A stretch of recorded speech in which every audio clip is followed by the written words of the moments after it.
서브 이슈입니다. 장기 투자하기에 좋은 주식. 미국의 나스닥 주가와 다른 나라 주가를 보면 확연히 차이가 나는 것이 있습니다. 미국의 나스닥은 끊임없이 우상향하는데 다른 나라의 주가는 횡보를 하거나 유럽의 국가들은 고점 대비 50%씩 빠지기도 합니다. 스페인이나 벨기에나 이탈리아 같은 나라들은 굉장히 많이 빠지죠.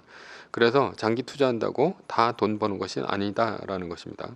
한국 같은 경우만 하더라도 박스피라고 해가지고 지속적으로 2000 구간을 왔다 갔다 한 적이 있었죠.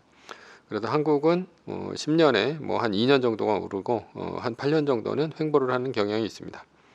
그리고 계속해서 오른다라는 보장이 없죠. 미국은 위기 상황에서 인플레이션 걱정 없이 유일하게 돈을 찍어낼 수 있는 나라입니다. 다른 나라가 이렇게 돈을 찍어내다가는 베네수엘라나 짐바브웨처럼 하이퍼 인플레이션에 빠집니다. 왜냐하면 외국인들이 달러 자금을 빼나가기 때문입니다. 미국은 2008년도 금융위기와 2020년 코로나 위기를 겪으면서 각각 3조 5천억 달러와 4조 달러가 넘는 천문학적인 양적 완화를 했습니다. 이렇게 풀린 돈은 시장으로 쏟아져 나옵니다. 미국인들은 자국의 주식을 사는 비율이 높습니다. 돈이 풀리면 해외로 나가기보다는 90%가 넘는 비중으로 자국 내에 주로 투자를 합니다. 미국에 투자한다는 얘기죠. 코로나 1년 무섭게 뛴 증시 덕분에 세계 시가총액 60% 늘고라는 기사가 있는데요. 지난달 말 세계 주식시장의 시가총액이 106조 달러로 1년 전에 비해 60%가 늘었습니다. 미국의 주식시장 시총이 세계 증시에서 차지하는 비중은 40%를 넘어선 것으로 집계됐다라는 것이죠. 그래서 미국의 시가총액은 세계 시장에 비해 40% 정도 수준이지만 미국인들은 미국 시장에 투자하는 비율이 90%를 넘습니다. 이런 현상은 한국도 마찬가지입니다. 한국 주식시장은 시가총액이 1.41조 달러로 겨우 세계 시가총액에 비하면 1.3% 정도밖에 차지를 안 합니다. 그러나 한국 개미들은 한국 시장의 투자 비율이 미국과 다르지 않습니다. 거의 90%가 넘을 때도 있었습니다. 요즘에 서학 개미들 덕분에 미국으로 많이 넘어오고는 있지만 그래도 거의 90% 가까이 됩니다. 국민연금 한국 주식 축소 시대 변화 못 읽는다 대 글로벌 자산 배분 당연이라는 기사가 있는데요. 국민연금은 지난해 17.3%였던 국내 주식 비중을 올해 16.8%까지 줄이기로 했다라는 것이죠. 국민연금이 국내 시장에 주식이 오를만 하면 판다는 기사죠. 사실 시가총액에 비하면 1.3% 정도밖에 안 되는 국내 시장에 16.8%나 투자하는 것도 말이 안 됩니다.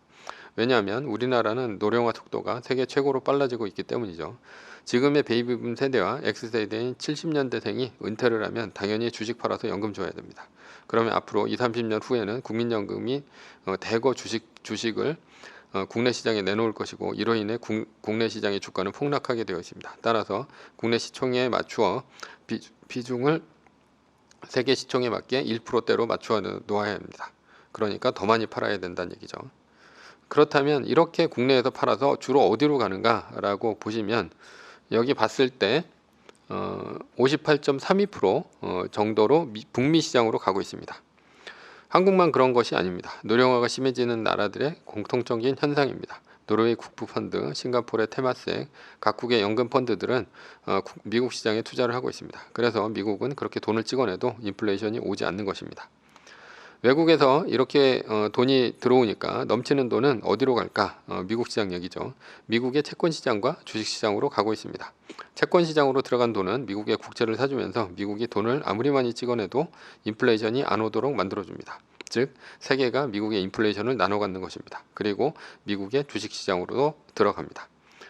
미국의 주식시장은 돈이 몰리면서 주가가 올라갑니다. 주가가 올라가니 대박이 나는 기업들이 생기고 그로 인해서 미국 시장에 상장하려는 새로운 스타트업이 생겨납니다. 스타트업은 주식시장에 상장하면서 큰 돈을 벌기도 하지만 인스타그램, 왓츠앱, 유튜브처럼 빅테크 기업이 이들 기업을 인수하며 스타트업 창업자를 천만장자, 억만장자로 만들어줍니다. 이러한 선순환을 본 미국의 우수한 젊은이들은 한국처럼 의사와 같은 전문직이 아닌 실리콘밸리에 창업을 하러 갑니다. 그리고 유니콘, 데카콘 같은 기업들이 미국에 더 많이 생깁니다. 이렇게 커진 기업들은 미국 시장을 장악하고 막강한 자금력과 기술을 가지고 해외로 나갑니다. 미국이라는 가치가 더해져서 미국에서 1등 기업이라면 더 많은 나라들이 인정을 해줍니다. 따라서 SNS에서 싸이월드 싸웨월드는 페이스북에 무너졌고요. 노키아는 애플의 스마트폰으로 6개월 만에 망했습니다. 글로벌 1위로 등극한 1등 브랜드 기업은 가치가 높아지고 프리미엄 브랜드가 됩니다. 기사를 보시면 글로벌 브랜드 탑 100 한국 단 한 개라는 이제 기사가 있는데요. 1등서부터 10등까지 아마존, 애플, 구글, 마이크로소프트, 텐센트, 페이스북, 알리바바, 비자, 맥도날드, 마스터카드가 있는데 글로벌 브랜드 탑 100 중에 미국 기업이 8개 기업이 있고 중국 기업이 2개입니다. 탑 100을 보더라도 미국이 56개로 가장 많고 중국이 18개입니다. 한국 기업은 42위에 삼성전자 하나밖에 없습니다. 결론입니다. 유동성이 몰리는 곳에 인재가 몰립니다. 넘치는 곳에 인재가 몰리죠. 인재가 몰리는 곳에는 혁신이 일어나며 혁신을 바탕으로 세계 최고의 기업이 됩니다. 결국 미국에 장기 투자하는 것이 최고라는 얘기입니다.